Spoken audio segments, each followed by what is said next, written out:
مفتی صاحب یہ جو مہینہ ہے ماہ مبارک ہے، عید میلاد النبی صلی اللہ علیہ وآلہ وسلم، ہماری دو عیدیں تو ہم نے سنا تھا، عید الفطر اور عید الاضحیٰ.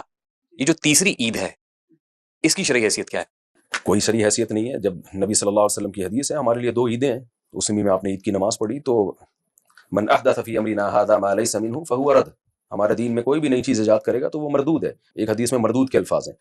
اچھا آپ یہ دیکھیں، نبی صلی اللہ علیہ وسلم نے پیر کے دن روزہ رکھا. صحابہ نے پوچھا کیوں؟ آپ نے فرمایا میری ولادت کا دن ہے.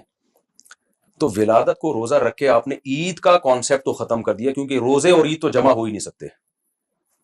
یعنی کبھی بھی عید کے دن روزہ حلال نہیں ہوتا. آپ نے پیر کے دن روزہ رکھ کے بتا دیا، شاید اس میں یہی اشارہ تھا کہ قرب قیامت میں ایسے لوگ آئیں گے جو میرے یوم ولادت کو عید کا دن منائیں گے. تو پیر کو آپ نے روزہ رکھ کے بتا دیا کہ اس میں عید کا تو اب منانے کا کانسیپٹ ہی ختم ہو گیا. یہ ثابت ہے کہ حضور صلی اللہ علیہ وآلہ وسلم کا یوم ولادت پیر کا روز تھا، سوموار کا روز تھا. ٹھیک ہے، اس دن آپ نے روزہ رکھا ہے، ٹھیک، تو روزہ اور عید جمع نہیں ہو سکتے. اور یہ 12 ربیع الاول بھی ثابت ہے. 12 ربیع الاول تو دیکھیں، نہ نبی کی تاریخ پیدائش ہے نہ تاریخ وفات ہے. لوگ مجھ سے پوچھتے ہیں اس کی کیا دلیل ہے، میں کہتا ہوں آپ بتاؤ کیا دلیل ہے، کوئی صحیح حدیث پیش کرو کہ 12 تاریخ کو آپ صلی اللہ علیہ وسلم پیدا ہوئے. یہ تو دلیل جو دعویٰ کرتا ہے اس کے ذمہ ہے نا. تو یہ جو جشن عید میلاد النبی صلی اللہ علیہ وآلہ وسلم ہے، وہ کہتے ہیں کہ اس وقت تو جب خواتین نے ڈف بجا کے استقبال کیا تھا، جیسے حضور صلی اللہ علیہ وسلم کا کہ آئے سرکار مدینہ، مدینہ گئے تھے، مدینہ استقبال کیا تھا نا. تو یہ بھی ایک جشن کا سا ایک وہ عاملوں کے لیے سما تھا. تو جس دن بنفس نفیس تشریف لے گئے تھے نا، 12 ربیع الاول کو تو آپ تشریف نہیں لا رہے نا. وہ تو اگر لائے تھے بالفرض 12 تاریخ کو تو ایک دفعہ لائے تھے نا. تو صحابہ نے ہر سال 12 کو کیوں جشن نہیں منایا؟ نہیں، جب جشن میلاد مصطفیٰ ہو رہا ہوتا ہے تو کئی نعتیں ایسی ہیں جس میں وہ کہتے ہیں آقا تشریف لائے ہوئے ہیں. نعت میں کہنے سے تشریف لائیں گے نہیں، ورنہ میں ضرور ابھی نعت پڑھتا اور کہتا ہم سب کی خواہش ہے ہم نبی کی زیارت کریں، نبی صلی اللہ علیہ وسلم تشریف لائیں. تو آپ اگر نعت میں پڑھ لیتے ہیں کہ نبی تشریف لا رہے ہیں تو یہ آپ کا نظریہ ہے، اس سے نبی تشریف نہیں. آپ جو کہہ رہے ہیں اس کے اوپر بھی کفر کا فتویٰ لگ جائے گا کہ یہ جشن ولادت مصطفیٰ منانے سے روک رہے ہیں ہمیں. صحابہ کرام نے کیوں نہیں منایا؟ اچھا جب نبی مکہ سے مدینہ ہجرت کر کے گئے، بچیوں نے آپ کا استقبال کیا، اگلے سال اسی تاریخ پہ بچیوں نے کیوں نہیں دف بجایا؟ پھر اس کے بعد اگلے سال اسی ڈیٹ پہ کیوں نہیں بجایا؟ اس لیے کہ اب بنفس نفیس آ نہیں رہے ہیں. جس دن آئے تھے اس دن استقبال ہوا، اب اسی تاریخ کو ہر سال استقبال نہیں ہوا ہے، وہ نہ جشن منایا گیا ہے. نہیں، بہت سے لوگ حضور صلی اللہ علیہ وسلم کا وہ جو برتھ ڈے کا کیک ہے وہ کاٹتے ہیں اس دن. بس وہ تو جو کاٹ رہے ہیں ان سے پوچھیں، ہم تو نہیں کاٹتے بھائی. ہم تو کہتے ہیں نبی سے محبت نبی کی تعلیمات پہ عمل کا نام ہے. تو نبی نے ہمیں 2 عیدیں دے دی ہیں تو ہمارے لیے کافی ہیں. میں آپ کو عجیب بات بتاؤں، دیکھیں یہودیوں کے لیے ہفتے کا دن مقدس تھا یا نہیں تھا؟ قرآن سے بھی ثابت ہے، آج بھی یہودی کہتے ہیں اور بہت مقدس دن تھا. اس کے بعد عیسائی آئے، ہفتے کے بعد آتا ہے اتوار. عیسائیوں کے لیے اتوار کا دن مقدس ہوا جس میں وہ نہاتے ہیں دھوتے ہیں اور تیار ہو کے چرچ جاتے ہیں. اتوار کے بعد آتا ہے پیر. ہم وہ امت ہے جو عیسائیوں کے بعد آئے، تو ہمارے لیے پیر کا دن ہونا چاہیے تھا.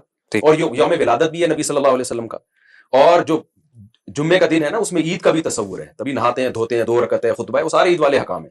لیکن آپ دیکھیں کہ اس دن کو ریورس کر دیا گیا ہے.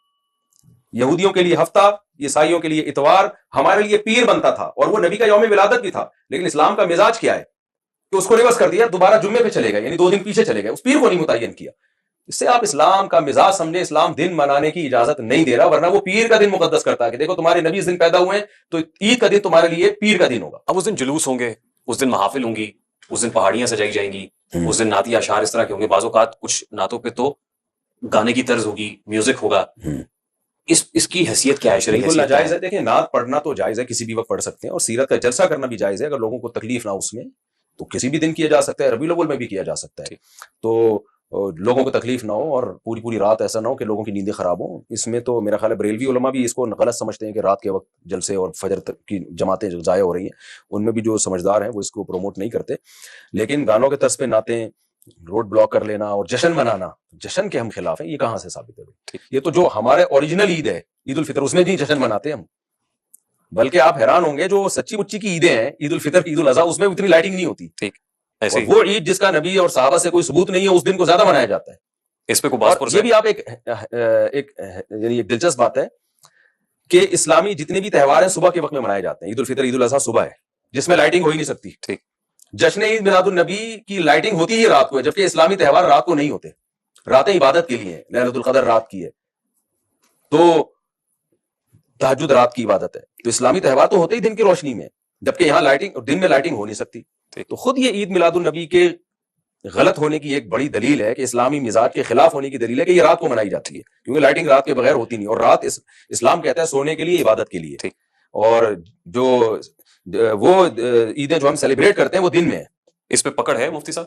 100% پکڑ ہے. نبی صلی اللہ علیہ وسلم کی حدیث ہے کہ قیامت کے دن کچھ لوگ آئیں گے حوض کوثر پہ پانی پینے کے لیے, تو ان کا حلیہ میرے امتیوں جیسا ہوگا, لیکن فرشتے ان کو دور کریں گے. تو میں کہوں گا ان کا تو یہ میرے امتی ہیں, تو فرشتے کہیں گے انہوں نے آپ کے بعد دین میں نئی نئی چیزیں ایجاد کی. تو حدیث کے الفاظ ہیں سحقن سحقن, یعنی دور کرو ان کو. او کما قال صلی اللہ علیہ وسلم, پورے الفاظ یعنی ہو سکتا ہے مجھ سے بیان کرنے میں غلطی, اس کا مفہوم پیش کر رہا ہوں میں. تو بدعتی تو نبی کے ہاتھ سے حوض کوثر کی سعادت اس کو نہیں ملے گی. ٹھیک. تو دین میں نئی نئی چیزیں. اور ایک اہم ترین بات یہ کہ دیکھیں دنیا میں جتنے بھی تہوار ہیں نا, جتنے بھی مسخ شدہ مذہب ہیں یا مذہبی لوگ جتنے بھی لبرل ہو جائیں, وہ سب تہوار ان کا ایک دن ہی ہوتا ہے. ہندوؤں کی ہولی, چاہے ہندو کتنا ہی لبرل ہوگا, اس ہولی منائے گا وہ اسی دن جو ان کا تہوار ہے. عیسائی سارے 25 دسمبر کو اپنا تہوار مناتے ہیں. تو ہر مذہب کا جو تہوار ہوتا ہے نا, اس میں ان کا کوئی اختلاف نہیں ہوتا, پوری قوم جمع ہو جاتی ہے, چاہے مذہبی ہو یا نہ ہو. عید ہے, عید الفطر, عید الاضحیٰ, کتنے سیکولر لبرل مسلمان بھی ہوں گے نا, وہ بھی عید الاضحیٰ منائیں گے, عید الفطر منائیں گے. اگر یہ جشن عید میلاد النبی مسلمانوں کا تہوار ہوتا تو اس میں اتنا اختلاف کیوں ہوتا کہ کھارا در میں منائی جا رہی ہے, ناظم آباد میں نہیں منائی جا رہی, پاکستان میں منائی جا رہی ہے, عرب کنٹری میں کہیں بھی نہیں منائی جا رہی, ملیشیا میں نے 12 ربیع الاول گزاروں کو پتہ ہی نہیں تھا کہ آج کوئی دن ہے. پھر ناظم آباد میں بھی اس گلی میں منائی جا رہی ہے, دوسری گلی میں نہیں منائی جا رہی, پھر اس گلی میں بھی اس گھر میں منائی جا رہی ہے, پڑوسیوں کو پتہ ہی نہیں ہے. تو اس سے بھی پتہ چلتا ہے یہ مسلمانوں کا تہوار نہیں ہے.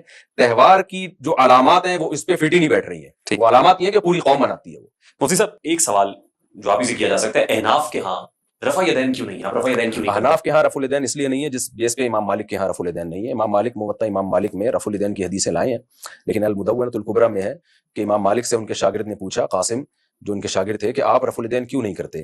وہ کہتے ہیں میں نے مدینہ والوں کو رفع الیدین کرتا ہوا نہیں دیکھا. تو یہ اس کی علامت تھی کہ نبی صلی اللہ علیہ وسلم کی نماز کو, آخری نماز کو اہل مدینہ نے فالو کیا ہے. تو یہ اس کی علامت امام مالک نے اس قول کے مطابق سمجھی کہ انہوں نے رفع الیدین ترک کر دیا ہے. نہیں, امام ابو حنیفہ نے تو کوفہ کے 500 صحابیوں سے دین سیکھا ہے. جی, تو کوفہ کے 500 صحابی زیادہ امپورٹنٹ میں آ رہا ہوں, یا آپ صلی اللہ علیہ وسلم؟ میں آ رہا ہوں اس طرف.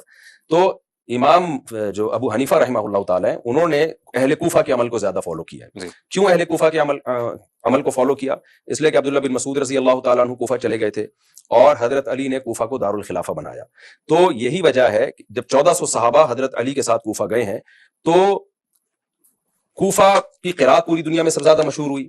حدیث کا علم سب سے زیادہ کوفہ سے آیا ہے. امام بخاری کہتے ہیں میں علم حدیث کے لیے بصرہ اتنی دفعہ گیا اور مکہ اتنی دفعہ گیا, مدینہ اتنی دفعہ گیا. جب کوفہ کی بات آتی ہے کہ لا احصی, میں شمار نہیں کر سکتا میں حدیث کا علم حاصل کرنے کے لیے کوفہ کتنی بات. لیکن اس پہ مجھے کمپلیٹ کرنے دیں اپنی بات, کیونکہ رفع الیدین کا جو ٹاپک ہے نا بہت حساس ہے. اس میں لوگ شارٹ کلپ نکال کے اعتراضات شروع کر دیں گے, پوری بات لوگ پھر لیں گے نہیں. زیادہ تر بخاری مسلم کے راوی کوفہ کے ہیں, مدینہ اور حجاز کے کم ہیں, کوفہ اور کے زیادہ ہیں. تو علم کا مرکز سیدنا علی رضی اللہ تعالیٰ عنہ کی خلافت کوفہ میں قائم ہونے کے بعد علم کا مرکز کوفہ تھا. تو کوفہ میں صحیح سند سے بات ثابت ہے عبداللہ بن مسعود اور حضرت علی کے شاگردوں میں کوئی ایک بھی رفع الیدین کرنے والا نہیں تھا. یہ بہت بڑی علامت ہے اس بات کی کہ نبی صلی اللہ علیہ وسلم نے آخر میں رفع الیدین ترک کر دیا تھا. اگر آپ کہتے ہیں کہ نبی سے رفع الیدین ثابت ہے لہذا آپ کو بہر صورت وہ کرنا ہے, تو ہم کہتے ہیں سنن نسائی میں صحیح سند سے یہ بات ثابت ہے, البانی نے اس حدیث کو صحیح قرار دیا ہے کہ نبی نے 2 سردوں کے درمیان بھی رفع الیدین کیا ہے. تو آپ کیوں نہیں کرتے؟ اس لیے نہیں کرتے, آپ کہتے ہیں وہ منسوخ ہے. تو آپ دلیل بتائیں کہ نبی صلی اللہ علیہ وسلم نے کہاں 2 سردوں کے درمیان رفع الیدین کو ترک کیا ہے. تبھی ناصر البانی 2 سردوں کے درمیان بھی رفع الیدین کے قائل ہے. تو ہم کہتے ہیں جیسے نبی نے 2 سردوں کے درمیان رفع الیدین ترک کیا ہے, تو عبداللہ بن مسعود کی ترمذی کی صحیح حدیث ہے جس میں وہ کہتے ہیں الا اصلی بکم صلاۃ رسول اللہ, میں تمہیں ایسے نماز پڑھ کے بتاؤں جیسے نبی نے نماز پڑھی ہے. اس میں آپ صلی اللہ علیہ وسلم نے صحیح مسلم اور صحیح بخاری کے اندر جو موجود ہے اس میں یہ نہیں ہے کہ رکوع میں جانے سے پہلے رکوع کے کیا ہے نا, ہم مانتے ہیں 2 سردوں کے درمیان بھی تو کیا ہے نا. صحیح بخاری اور صحیح مسلم کے اندر یہ ہے کہ نہیں, سنن نسائی میں ہے کہ 2 سردوں کے درمیان کیا آپ صلی اللہ علیہ وسلم نے. اور اس کے ساتھ ہی کوئی صریح دلیل موجود ہے کہ آپ صلی اللہ علیہ وسلم نے عمر کے آخری حصے میں رفع الیدین نہیں کیا؟ دیکھیں صریح دلیل اس پہ, صریح دلیل اس کو نہیں کہتے کہ نبی منع کر رہے ہو کہ مت کرو.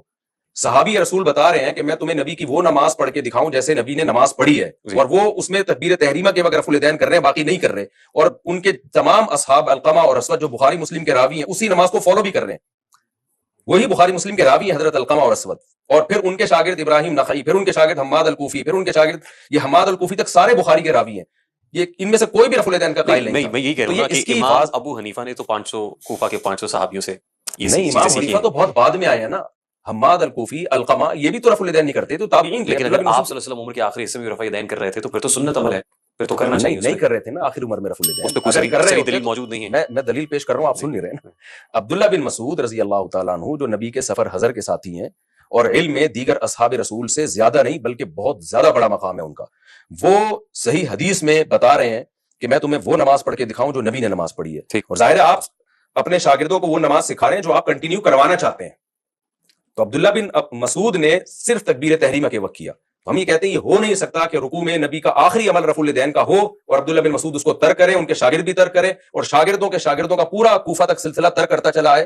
یہ ممکن نہیں ہے. اگر ایسا ہوتا تو عبداللہ بن مسعود اس موقع پہ ترک نہ کرتے, اور اگر کرتے تو احیاناً ترک کرتے. لیکن ہم دیکھ رہے ہیں حضرت علقمہ اور اسود نے وہی نماز کو ان سے لیا. لیکن رفع الیدین کر لینے میں عذر کیا ہے؟ ہم نے تو کبھی نہیں کہا کہ حرام اور ناجائز ہے. یہ تو بلا وجہ کے الزام لگایا. افضلیت کا اختلاف ہے. تو ہم یہ کہتے ہیں کہ بہت سارے قرائن اور عبداللہ بن مسعود کی اس حدیث سے ہمیں پتہ چلتا ہے کہ نبی صلی اللہ علیہ وسلم کی آخری نماز ترک رفع الیدین والی تھی, کیونکہ ہمیں نبی سے دو سجدوں کے درمیان بھی رفع الیدین ملتے ہیں. دیکھیں تین طرح کی حدیثیں ہمیں ملتی ہیں. ایک حدیث وہ ہے جس میں صرف تکبیر تحریمہ کے رفع الیدین ہے. ایک حدیث وہ ہے جس میں رکوع میں جاتے ہوئے بھی ہے, رکوع سے اٹھتے ہوئے بھی ہے, لیکن تیسری رکعت کے لیے کھڑے ہوتے ہوئے نہیں ہے. ایک حدیث وہ ہے جس میں تیسری رکعت کے لیے کھڑے ہوتے ہوئے بھی رفع الیدین ہے. اور صحیح مسلم کی حدیث سے پتہ چلتا ہے سلام کے وقت بھی رفع الیدین تھا, اور نسائی کی حدیث سے پتہ چلتا ہے دو سجدوں کے درمیان بھی رفع الیدین تھا. اس سے صاف پتہ چلتا ہے کہ نبی صلی اللہ علیہ وسلم کا رفع الیدین کے معاملے میں کنٹینیوسلی ایک عمل نہیں رہا. اب یا تو قلت سے کثرت کی طرف ہوا ہے, شروع میں کم کرتے تھے, آخر میں آپ نے اضافہ کر دیا, اس کا کوئی بھی قائل نہیں ہے امت میں. ٹھیک. یا پھر یہ کہ شروع میں زیادہ تھا, آہستہ آہستہ یہ کم ہوتا چلا گیا ہے, جس کے عبداللہ بن مسعود قائل ہے اور ترمذی کی صحیح حدیث کے مطابق. تو ہم نے اس نماز کو لے لیا اور باقیوں کی نمازوں کو بھی ہم نے ٹھیک قرار دیا. تو میرا خیال ہے اس میں کوئی بہت بڑی روکٹ سائنس نہیں ہے. البتہ اتنی بات ہے کہ یہ جو عبداللہ بن مسعود کی ترمذی کی حدیث کو یہ لوگ ضعیف قرار دیتے ہیں, تو یہ میرے سامنے ضعیف قرار دے کے دکھائیں. ٹھیک ہے نا, میں بتاتا ہوں اس میں یہ کیا خیانت کرتے ہیں, اور یہ انجیل علی مرزا نے بھی خیانت کی ہے. عبداللہ بن مبارک سے دو حدیثیں منقول ہیں عبداللہ بن مسعود سے. تو عبداللہ ابن مبارک نے عبداللہ بن مسعود کی پہلی حدیث کو ضعیف قرار دیا, دوسری کو نہیں. ٹھیک. تو علی مرزا صاحب نے بھی اور دیگر بعض لوگوں نے بھی عبداللہ بن مبارک کی نسبت وہ دوسری حدیث کی طرف کر دی ہے. ٹھیک.